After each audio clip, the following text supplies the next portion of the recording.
So, for external transfers, this tool helps you link your account with Heritage to your account at another bank or credit union, letting you pull money from or send money to your account elsewhere.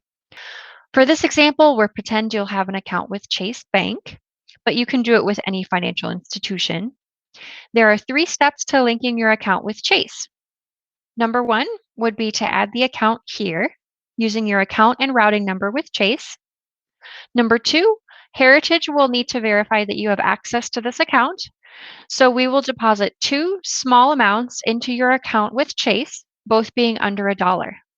Step three would be going to your account with Chase, identifying those amounts, and come back to your Heritage online banking and notate how much those deposits were. Then you're done.